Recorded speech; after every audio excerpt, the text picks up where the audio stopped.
Awesome. Hi, everyone. Welcome to another Virtual Campfire. I'm Melanie Carr, Vice President of Escapees. And I am Travis Carr, the President of Escapees, and we're also the founders of Xscapers. Yeah. And as you can see, we're joined by some special guests tonight. We have David and Cheryl in the bottom corner, the hangout directors for Escapees. And then right above them, I feel like the Brady Bunch right now. JP, our Convergence Director for Escapers.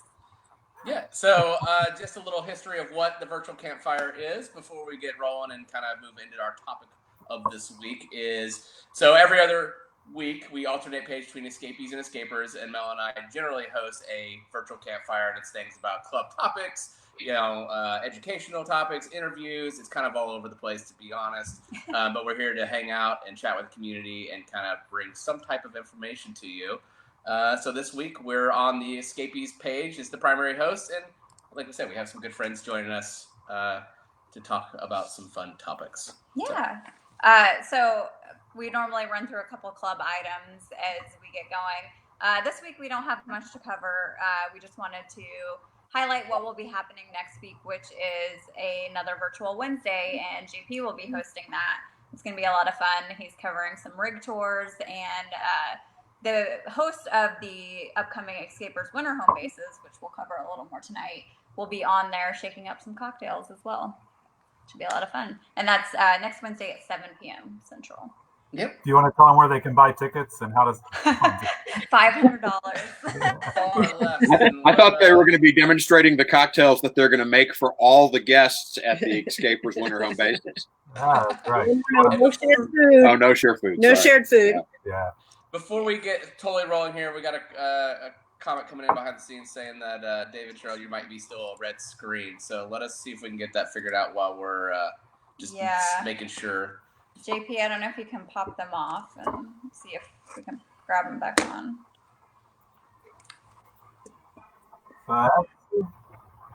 Yeah, now it's showing up as red screen on mine. Yeah, that's what we're seeing too. Hang on a second. I'm not sure what's going on. Thank you for your patience during the technical difficulties. We see them okay. This is weird. Yeah, I see us in the stream. Are we back on now? No, it doesn't look like it. Georgianne said we're good. Oh, okay. She can see. Okay. Cool. All right. The joys of live. If Joanne can see us, then we're all good. I've got you on my phone. I can see you there now. So. Okay. Good. All If right, we're cool. towards JP, just hold your phone up to the camera so everybody can see us. There's always something fun to be had with these things, but yeah, you're kind of an important piece of this conversation, obviously. Oh, and shout out to our background marketing crew, who is amazing and lets us know everything that's going wrong in the background or going good. They're awesome. Thank you, guys. So what's the topic this week? Yeah, so obviously we have our winter home base gurus here who will be kind of covering. We know it's been a hot topic about whether we can safely do events this year and how we would go about doing them. So we're here to reassure you guys that they're on the ball and they're making sure that everything is done in a safe and appropriate manner. So if you are interested or are attending the events, to kind of give an overview of what you might expect, and maybe if you're going to come to an event later down the road, kind of knowing what we're doing to take your health and safety top priority. And behind the scenes too, this whole year has been a kind of you guys well know, but for the audience, has been a long discussion about, when and how and what our event's going to look like once we come back, because obviously we had to cancel so many throughout the year, essentially. So with that being said, we've been really cautious about how we started engaging events and coming up with ideas to reinvent those to a way that would be safe. And so obviously we did the virtual events for a long time. Those are still going on as kind of that initial phase of this whole process due to COVID. And then really, JP, you kind of brought a cool idea to the table called this winter home base thing, which really kind of ticked a lot of the boxes of kind of thinking outside of the traditional event scope and still meet those safety precautions that we were concerned about as an organization. So, I think that's why we stepped into this, is really because you guys found an awesome way to bring the community back together in a meaningful way that still fits, policies, internal policies, and also CDC guidance. So, and even though the community hasn't been seeing events happening, they've all been working hard behind the scenes. All of our event, even our Escapade, our hop directors, everybody has been dying to get back into the event space and do what they love doing. So the idea that JP brought really resonated with us, and we shared that with David and Cheryl, and they just took the ball and ran with it as well. So we're super excited to see what. So I mean, it kind of first question kind of goes to you, JP, on what made you come to this idea in the sense of why was this something you felt we could do, and what is it? Where was this idea of winter home base born from? Well, I think you guys know me after 4 years or 3 or 4 years working together, that I like people and I like hanging out and I like seeing my friends and I like throwing a good party. So you can imagine that quarantine affected a lot of us in different ways, but it was pretty tough not being around my friends. And we had just finished an awesome convergence, honestly, one of the best ones ever, I think, in Casa Grande, Arizona, maybe 4 days before, or a week before quarantine actually hit. And it was 3 weeks before our next one up in Bishop, California. So it was a nice little break there for a couple of days. And I was really excited to catch up on my sleep. And I enjoyed getting a little work done and caught up. But then after a couple of weeks of just being in one spot and, doing all the safe things like everybody was, I was ready to get back to work. And I know David and Cheryl and I, and the other events teams with the hops, and we were all just kind of like, okay, maybe we'll just push it back a couple of weeks and moving the ball a little bit, trying to get back to what we all love as events. And then after a few weeks, it's like, okay, now we need to start looking at canceling things for the rest of the year. And then it was like, okay, well, what can we do to bring people back together now that things are opening up and the government's loosen the guidelines, or the municipalities have? What can we do to bring people back together but still be safe? I have not been in a restaurant since March.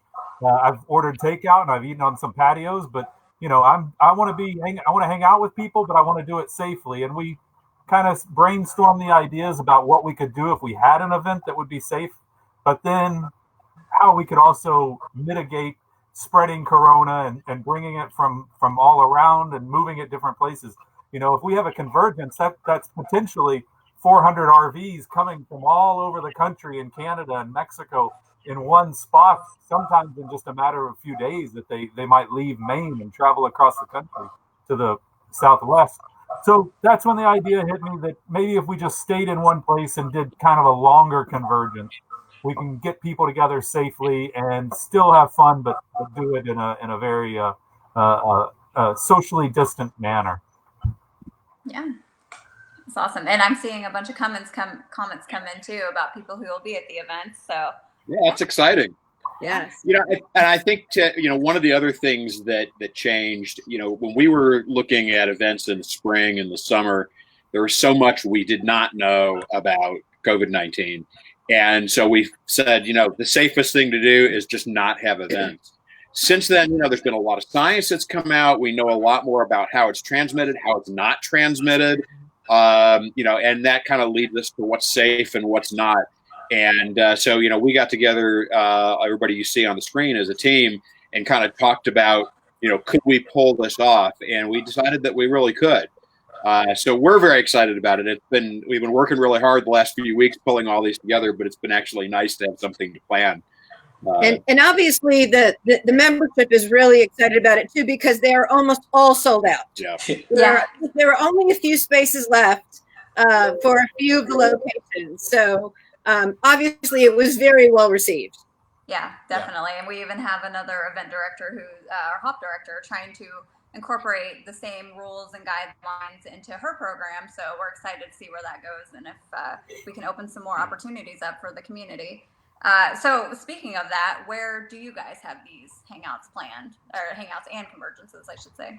So the three hangouts, one of them is in Congress, Arizona at the North Ranch Escapees Park. One of them is Livingston, Texas at Rainbow's End. And the third one is in Florida in a town called Chiefland, south of Gainesville, at a privately owned park called Strawberry Fields for RVers, which is a great name for a park. It's kind of near Cedar Key. It's not far from Cedar Key. Not too far from the coast, so we can get to the water.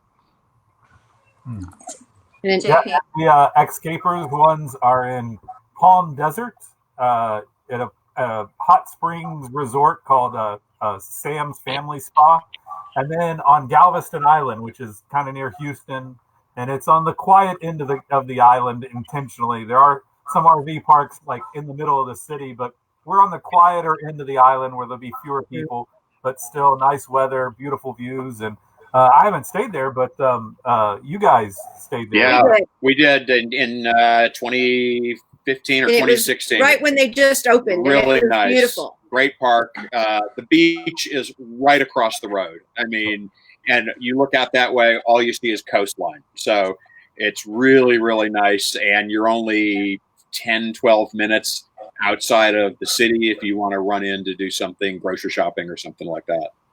And I will say they also have a lazy river, so hopefully we'll get some winter use out of that. Yeah. That's new.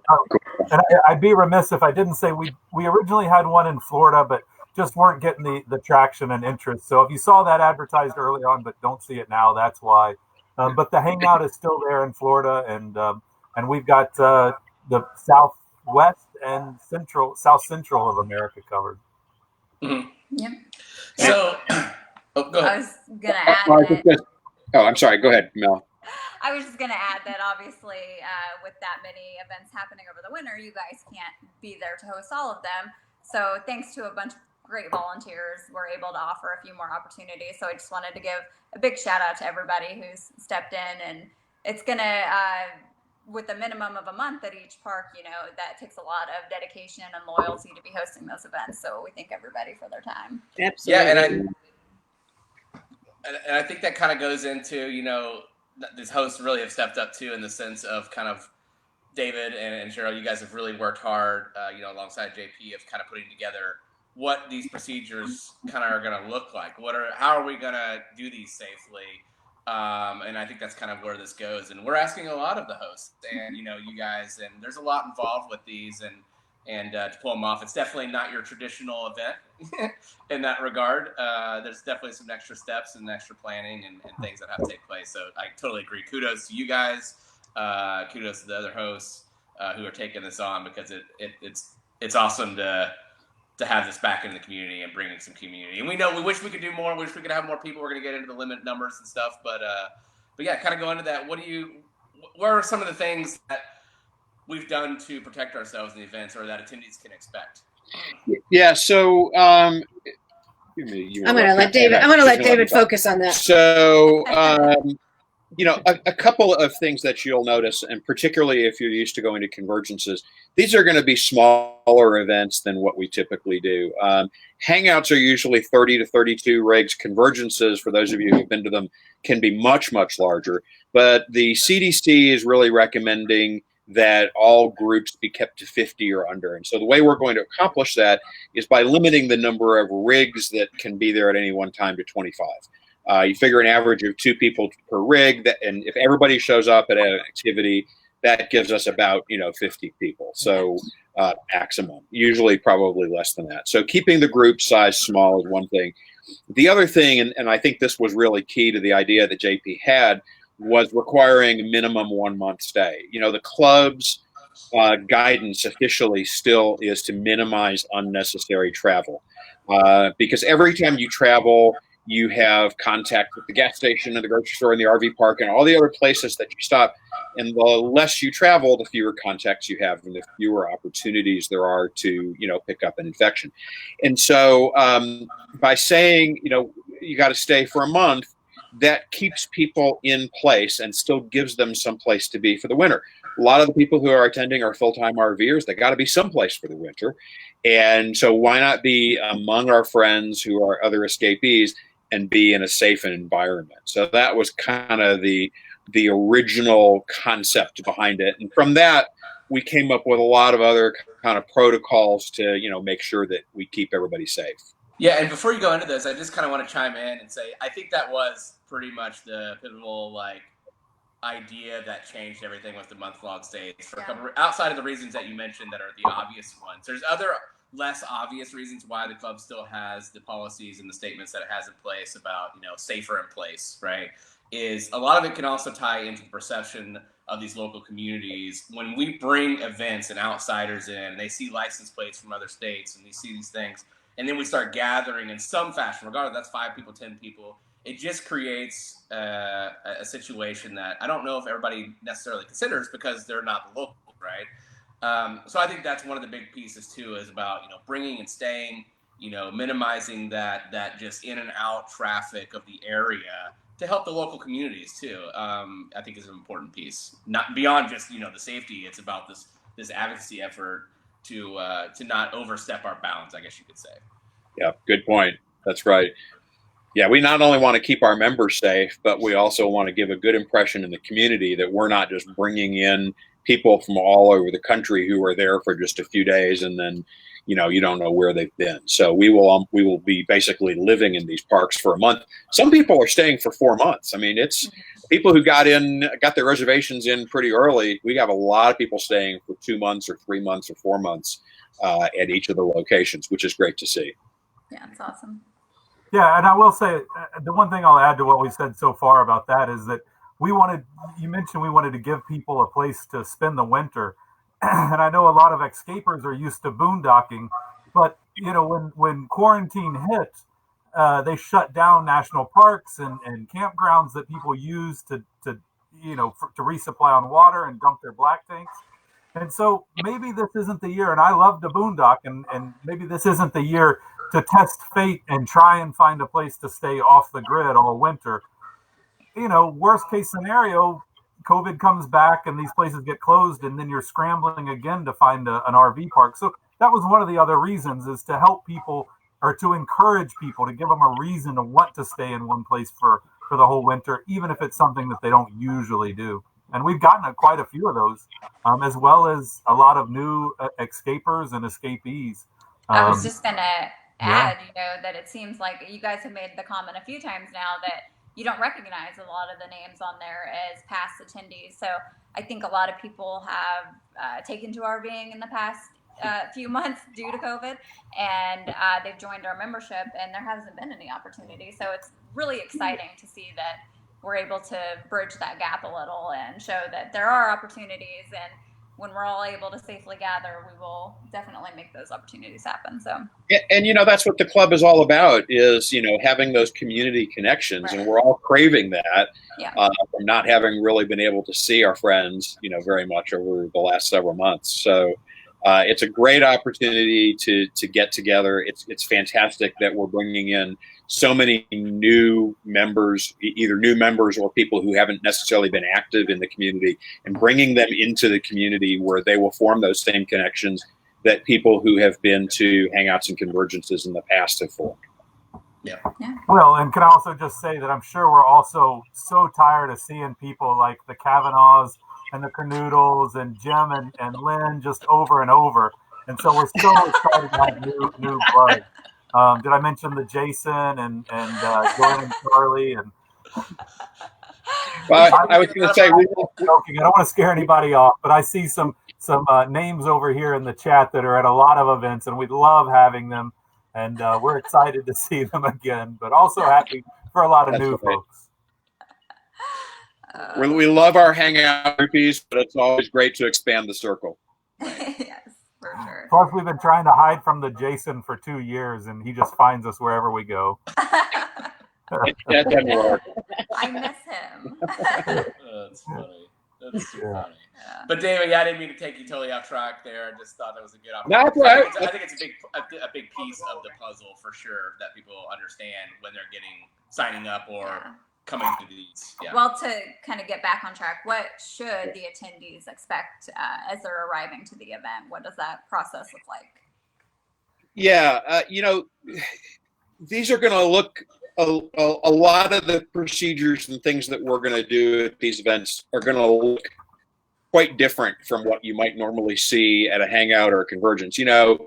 At these events, typically everybody gets together, everybody arrives and they hug each other and we're just not going to be doing that, unfortunately. So, people will arrive at various times. One of the nice things about this schedule is that, we'll have a lot of people coming at the very beginning, but throughout the 4 months, people will be arriving and departing as they complete their, minimum 1 month stay. So when you get there, first thing, you'll get parked and everything.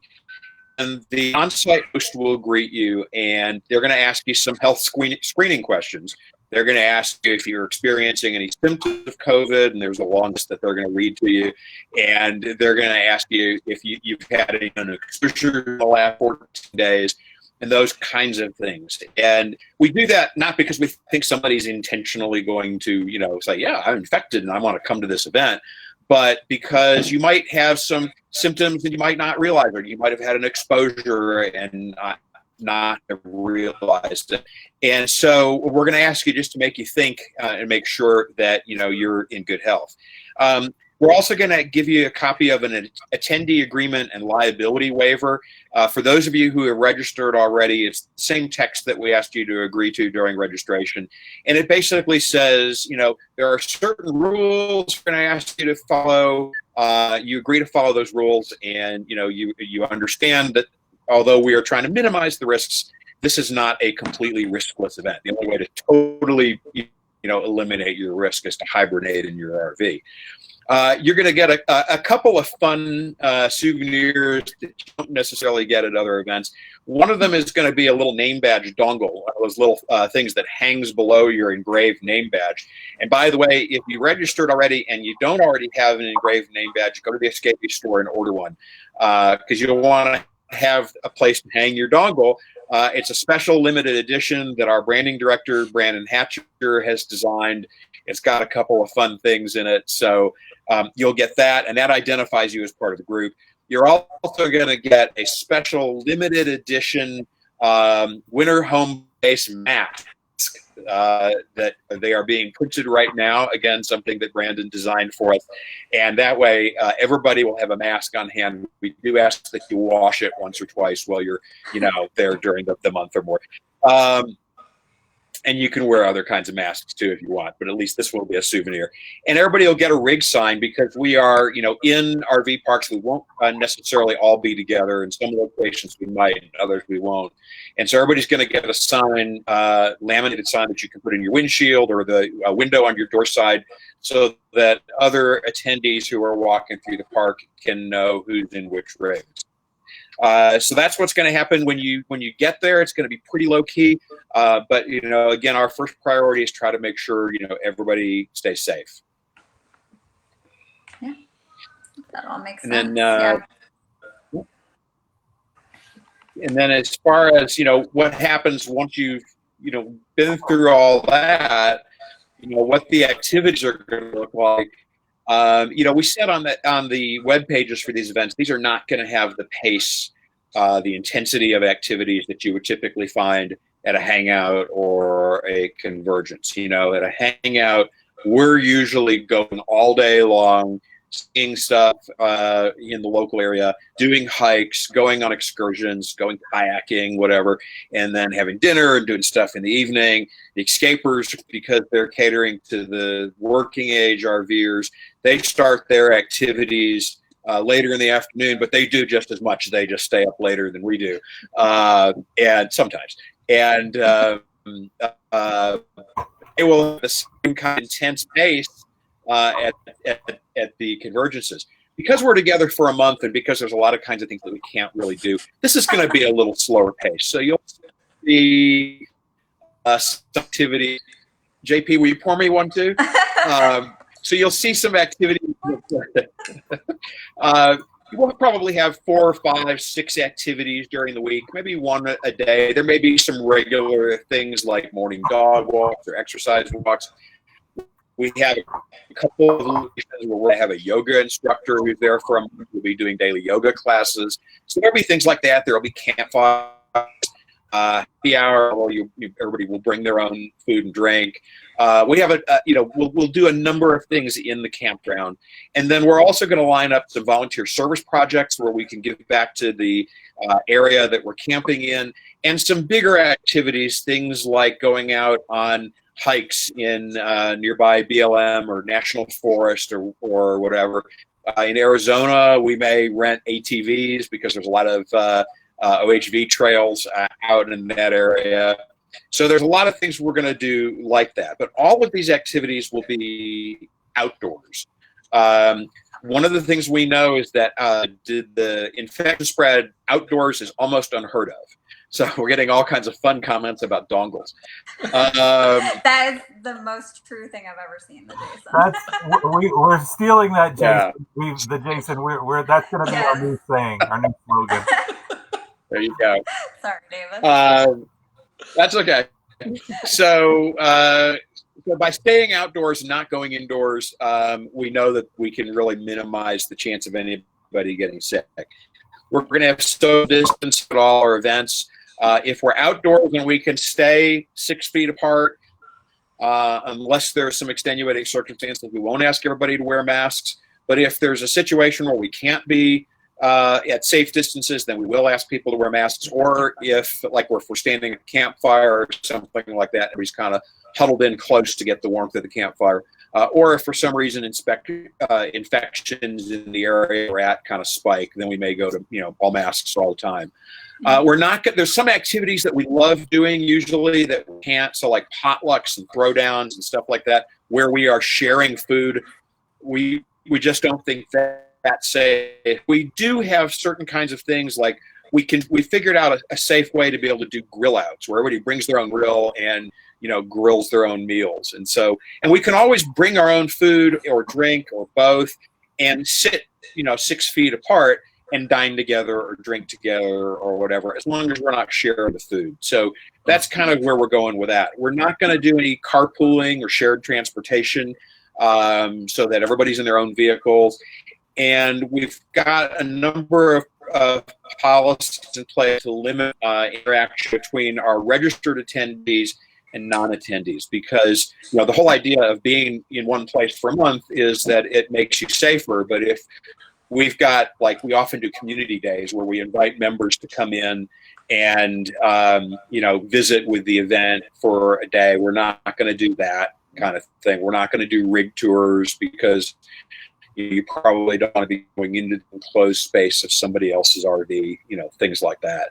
JP, do you want to talk about some of the specific kinds of activities that you've got planned at the convergences? Yeah, I mean, you mentioned quite a few, and there's going to be a lot of overlap. I mean, one of the first things we had to do away with, which broke everybody's heart, but the ceremonial licking of the sewer hose when you get to the convergence. That's such a shame.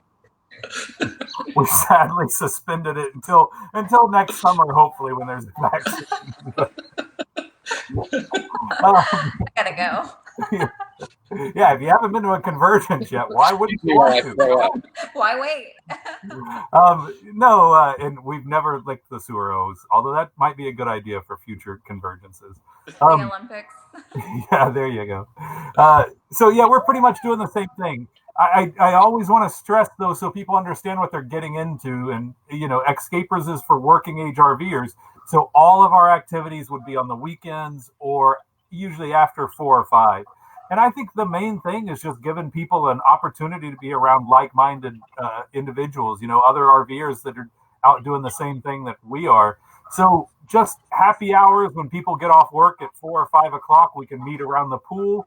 Stay distanced enough, but as David said, outdoor activities are a lot safer than indoors. So I think that solves a lot of the problems. Just that we plan on doing everything that we can and almost virtually everything outdoors.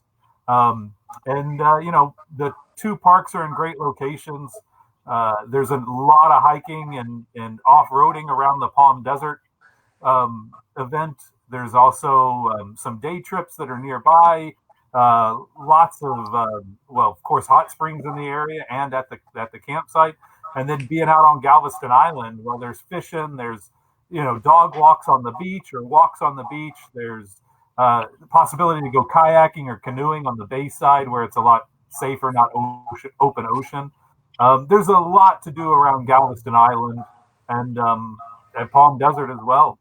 So just being together and making sure that everybody stays a little bit apart, but also keeping our bubble as it is, to a minimum, and try and minimize the swapping out of people. And like you said, David, we'd love to have everybody stop in for a day just to see a convergence, but this isn't the instance to have people moving through. And we know that there's going to be some people that are going to say, well, I was planning to come here for 2 days anyway. Can I come over and enjoy your event? And normally we probably welcome you with open arms, but it's going to be a sad thing that we have to say no. We got to limit our exposure here, and I hope you understand why. But meet up with us next time down the road, or come back later for a longer trip. Yeah. Right. I think that, and somebody asked us along those lines, can I make my own reservation in the RV park since the 25 rig block is sold out? Can I just make my own reservation and attend? And unfortunately, the answer is no, because again, that puts us over the 50 people limit. So we hate to tell people no. We will gladly meet with you one-on-one and tell you about convergences and hangouts and let you know about when we do resume regular events, how you can participate in those, but we won't really be able to have drop-ins, unfortunately. Unfortunately, I mean, we wish we could obviously have hundreds of these in every city. And, we could have everybody in the club who wants to come, but the space and logistics of that, obviously, it's just a hindrance and just unrealistic to achieve. Doing the best we can. We're glad we can have something, though. That's the positive side here. Absolutely. And more is going to come from this. Is us stepping back into the events and the community side of the club. So hopefully things will continue to get better from here. That's the goal. This is just the start, right? 2020. Everybody's been saying that. 2021. That's going to be our year. Right. Let's all hope so. But a couple of things that I wanted to say. Go ahead. Well, you finish that, and then I'll move into I was just going to say, it sounds like a lot of activities. You're like, oh, well, it looked the same. I'm like, I don't know. That actually sounds exhausting. Several months worth of activity per day outside. I'm like, for far less than $1,000, as someone on this call would say. I'm like, I don't know. That sounds like a pretty. And those are, all the good thing is with most of our activities being active already, it's like most of those things are outdoors, like hiking, all the fun stuff you can do, hanging out. Just all you have to do is stay socially distanced while you're doing it. So wear masks, stay socially distanced, stay safe. And it'll just be. Some of the evening activities may be. Yeah, some of the evening activities may be a little chilly. Like, we would normally do, if we were going to do a movie night or something like that, we'd probably do that indoors in the wintertime. Bring a blanket. We'll set up a screen outdoors and bring a blanket and portable heater and a warm adult beverage and that you can't share with anybody else, and enjoy the movie. Yeah, it reminds me of it'll be fun. Annual Bash out at. Which one was it? Mimosa Road, and we watched. We did an outdoor movie, and it was cold that night. And everybody brought their little propane fires, and we were all sitting in our own little pods anyway. So just recreate that. Yeah. It was really cold that night. It was very cold. It was. And I think was that the night we watched Paul? Yes. Yes. Yep. Yeah, that was. It was a cold night. I think we have music. Still one of my favorite movies. Yeah. It is a crazy movie. And I think it's important too that we're preparing for the worst, hoping for the best. So this is what we have in place, and obviously we're continuously following the procedures and the recommendations from CDC and other sources. So things may shift for hopefully the better, but this is what we have in place now. Right? Correct. I mean, that's if things hopefully. Who knows? I don't know. November's not too far away, but we've talked a lot about what are the steps we're going to take to prevent spreading of anything, making sure everybody stays safe and healthy. I'm sure people are curious what steps will be taken if somebody is showing symptoms or we suspect that somebody may have carried something into the event. What are the plans from there? Yeah. So, the stuff that we're talking about now is in a really digested version of about a 28-page document that is still work in process. But we're trying to think through all these scenarios. What happens if, and partly because we have volunteer hosts, and so it's not necessarily escapee staff on the ground being able to monitor it. So one of the things that we've done is each of these locations is not too far from a major metropolitan area that's got decent medical facilities and stuff like that. So if somebody needed medical care, it's not that far away. The hosts will give each attendee when they arrive an emergency information sheet that has a lot of that information on it, where the closest clinic is and stuff like that. And in the hopefully unlikely event that somebody does get sick, we've got protocols for that as well. And without boring you to death, I mean, basically, we're going to ask that person and probably their traveling companion to quarantine in their own rig until they either have had 14-day lapse without symptoms, or they're symptom-free, or they get a negative COVID test. And we will know where in the community you can get one of those if you need it. But we're not just going to leave you, hanging there if you're quarantined. We'll make sure that you get connected with medical facilities if you need it, with access to testing if that's appropriate. And if you happen to be a solo, or if, God forbid, both on a rig get sick, and you're not able to travel, this club, one of our values is caring and sharing, and we're not just going to leave there. We're going to make sure to check on you several times a day, and that somebody brings you some, food and drink, and they may be in a full hazmat suit, but we'll still do it. Still make sure you're taken care of. So we will take care of you. We've got a bunch of procedures in place for that. Hopefully, because we'll be limiting our activities to outdoors and small groups, we'll all, manage to avoid that. Yeah, the goal here is stay safe and don't get sick, right? That's the best way to avoid the scenario. That's right. Yeah. That's right. Yeah. So, I mean, it's really awesome to see us together, and it's really been kind of behind the scenes. Time has been distorted for me personally. I'm sure as for everybody else as well. But right. It's been several months now, kind of with this, since this conversation came into be, and to kind of see it unfold and grow, and see, the awesome volunteer and the host, come into play, and kind of how this has taken off, kind of in a very short period of time compared to normally how we plan events. I think is pretty. I have to say, I think it's been like 6 weeks. It's really awesome. It was pretty quick, but I think we're getting better at putting events together, and sometimes nature throws you a wrench, and we've been pretty good at adapting. So my greatest hope is that COVID is gone, and our task starting next week is that we have to start planning 100 more events to get everybody back out there. But I think realistically, it's going to be after February, and at least this gets our toes back in the water, so to speak. Yeah. Yeah, definitely. Well, do you guys have any additional thoughts to add? Anything we might want the audience to know? No, I was going to say, while we're kind of finishing our thoughts, if you guys have questions, thank you all for participating. It's been fun seeing the dongle versus dangle. So I think JP has ruined half the membership. Those are officially called dangles, I believe. Are they? And now the dongles is becoming the overtaking term. So it's going to be funny to see who's a dangle and who's a dongle. I don't know. I won't say, but So just for clarity, this is a dongle. And what goes on the name tag is a dangle. So it's a conversation starter.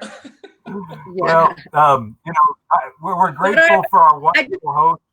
On the Xscapers side, we've got about 6 wonderful hosts and 2 that are okay. Ouch. I'm just kidding. Holly and Aaron are great. They're wonderful too. Oh, I shouldn't have named them. No, we've got some wonderful people, and tune in next Wednesday night back here, same time. We're going to do rig tours, cocktail making, and meet our host of the event. So for the Xscapers side, I'm happy to say that it's Holly and Aaron, it's Lincoln, Kim, it's Evan and Rose, and it's Jen and Nicole. And they're all wonderful Xscapers who've been to multiple events and really know how to have a good time. And we'll be doing it safely at this one for the first time ever, but they'll be doing it. Well, try anyway. Yeah. On the Hangout side, let's see if I can name everybody. So in Arizona, we're hosting for the first month, and then we have Tim and Valerie Fillmore and Scott and Cynthia Wilson coming in at the very end. In Texas, we have Nancy and Mark Mantelli. Correct me if I get any of these wrong. So please. far, you're good. I'm doing it from memory. Nancy and Mark Mantelli doing the first 2 months, and Joanne and Charlie Kavanaugh doing the last 2 months. In Florida, we have Scott and Janet Whitaker. Thank you. And they're doing the first couple months. They're on lawn here tonight. Janet asked you to be kind to her because she's a newbie. Yeah, they'll be fine. They'll be great. And our most experienced other Hangout hosts, Laura and Rob Kernodle, who hosted the Tucson Hangout earlier this year, and had two others. They were going to host Maine and Williamsburg, which got canceled. But they are very, very excited, and they're wonderful hosts. And the other thing I was going to mention is one of the things we're very excited about with all these volunteer hosts. Everybody has been to at least one Hangout. Some of these people have been to multiple Hangouts. We're doing host training for them. They're going to be so experienced and gung-ho after these events that I know that they're all going to want to plan their own Hangouts once we're able to resume regular Hangouts. And we hope that eventually we'll get to having 18 to 24 Hangouts a year in different parts Laura of the country. already asked me this afternoon if she can start planning the next one. I told her to go for it. Laura has two planned for next year. I should say Laura has two planned for next year already. You said it on Facebook. It's recorded. It's going to go on YouTube at some point. It's apparently it has to be a fact. So they're all committed already. They are. They signed That's on. right. That's right. Absolutely. So one more thing I wanted to say is that we are keeping some wait lists for the events, for all 5 events, the wait list, because they are just about sold out. People's plans do change at the last minute, and some people will have to cancel. So, if you can't get the dates that you want, please do put your name on the wait list, because you might receive a surprise call to say that this spot has opened up for you. I know we can tell you right now, Texas, I think, is just went on wait list. I think it's completely sold out. Florida has a few spots for February only. I think Texas has a few spots for February too. Okay. And Arizona still has a few spots at various times. So piecemeal a little bit, but we can still get a few people in. I will say that even if there's little chance of you getting onto an actual event that's already listed, but you're interested in those dates in that area, go on and fill out the form on the wait list. Because, if we got 100 requests for other people who wanted to come to Texas, we could probably put our heads together and find another place in Texas if we knew there was that many people. So if there's some place you're interested in, go ahead and fill out the wait list form, and maybe we'll call you. But also, if we see that there's a lot, maybe we can find another spot. Yeah, I mean, if we can find space, if there's... Yeah, I was just going to say that fill out the wait list. Most of the Xscaper ones are filled, except for November still has some spots. And if you have cash under the table, then there's spots at all of them. There was a few questions coming in anyways about the winter home base. Jennifer Knapp asked, will there be an activity schedule coming out? Probably not until the event actually starts, I think.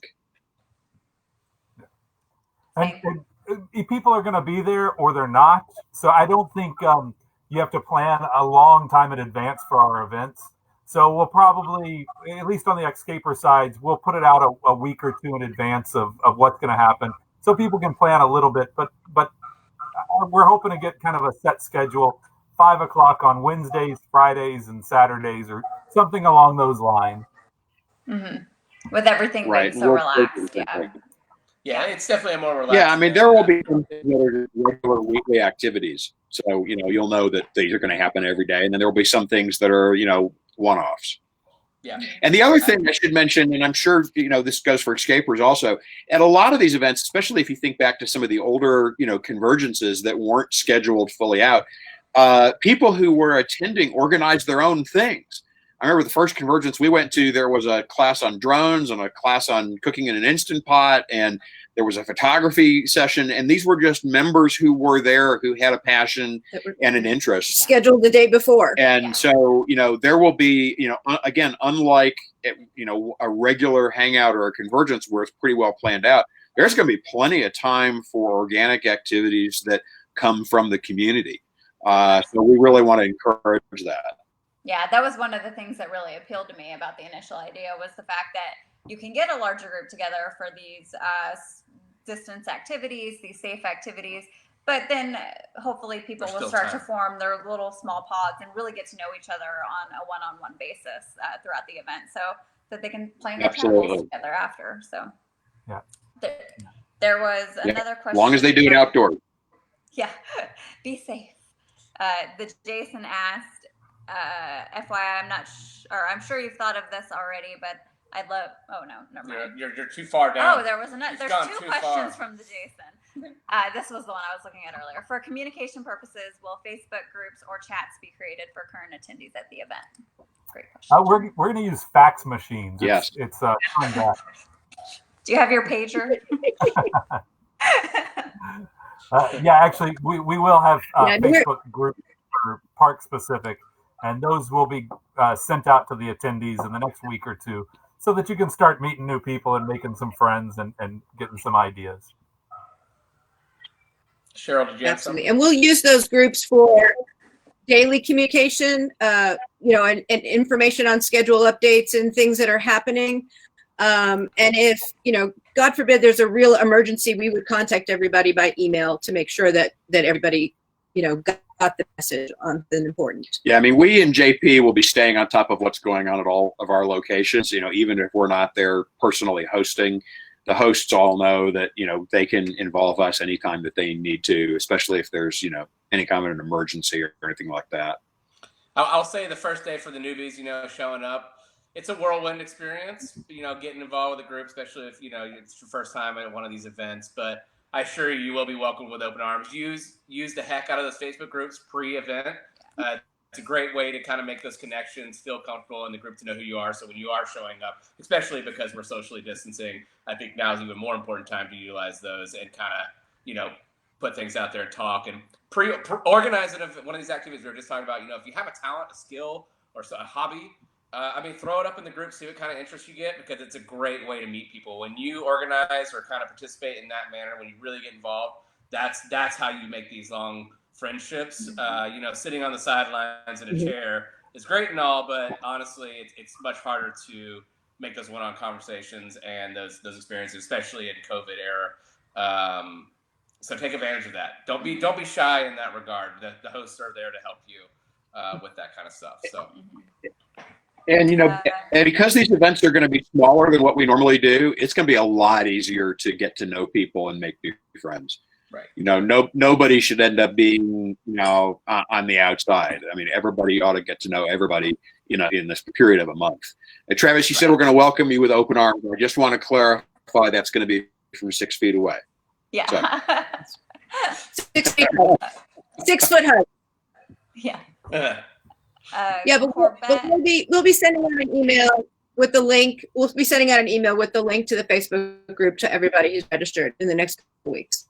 Yeah, sounds good. Yeah. Corbett O'Toole said, Chiefland, Florida has a no mask protocol. Are there going to be any agreements for us to shop locally? Not A totally. no mask protocol? I think maybe it might be referring to if there's a no mask protocol in the local area and we're requiring masks. That is have something. to wear it outside of the event, maybe is what they're. Yeah, you definitely do not have to wear it on your own accord outside of the event, I guess. I would hope. Well, I would hope you practice safe. Well, but the whole yeah, I mean, go ahead. I was going to say, we're going to ask the hosts to encourage attendees when they're out in the community, grocery shopping or running errands or whatever, to wear a mask. It's the right thing to do to protect other people. There's also at least some science that says it may help to protect you as well.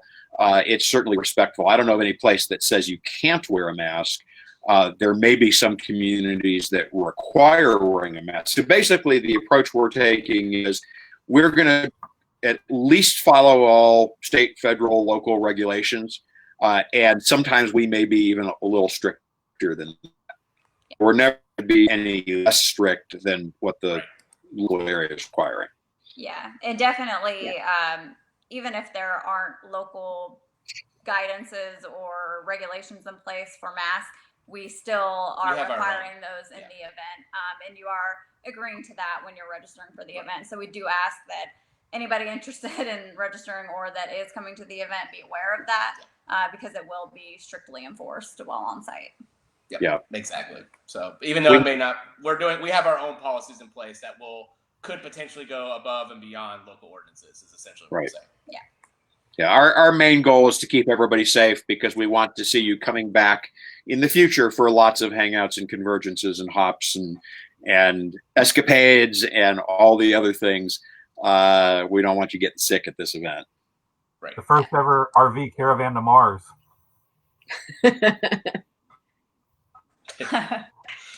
Jason had a recommendation that might help with that as well. If you're trying to limit your exposure as you're going into town, he said, FYI, I'm sure you've thought about this already, but I'd love to see grocery pickup encouraged and that info provided in the packets or people doing group grocery orders instead of venturing out into the stores. That's a great idea. That's a great idea. We'll try to put that information on the emergency handout to let you know what resources are available that we are become aware of. It's a great idea. Thanks, Jason. Absolutely. What else we got? I think that was all the questions that came in. But otherwise, if you watch this later, you're just catching up on it and you couldn't join us live tonight, pop your comments in there and our team will monitor it as we can and try to get back with you. Yeah, I thank you guys coming on again for another night of virtual events and for our virtual Wednesday here. I think it was a great conversation per usual. And, for those of you who aren't attending, hopefully it gives you a little insight to kind of what the club's doing and kind of what our thoughts are and how we're moving forward. I think one thing that we talked about mentioning was, if you're a chapter or a BOF or another co-op, any part of the club or another RVer, maybe this information will be helpful for you as well to kind of consider what you're doing at your events. We do have some great information on our website at escapees.com/coronavirus. If you go to escapees.com, there's a big button there. You click and it'll take you there. And there's actually just general information about what we recommend and what our policies are club-wide. And then more specifically, there's actually some information regarding the community gatherings, which all of that information gets updated as things change, and you can follow along with that. So if you're just looking for a great resource, within the membership as well, I would recommend that and the information that you guys are providing, because we're going to try to share and help out where we can for those just kind of wondering what they can do and are curious about the topic. Yeah. Awesome. This was fun. Well, yeah. Thank you guys again. And for everybody out there, be sure to join JP next week for the rig tours and cocktails. Same time, same station. Yep. All right, guys. Well, cheers. And we miss you, seeing you actually in person. It's been a hot minute for us, too. So we miss you guys, and we'll see you at some point. We would love to come to a thing, but I don't think we can stay a month, so it's not going to happen. Yeah. We'd love to see you. Running them up. Yeah, we do. All right. Well, I'm sure we'll talk to you guys tomorrow then. You guys. Yeah, probably. Stay safe. Right. Stay safe Good night, out there. everybody. Bye, everyone. Bye. Oh, and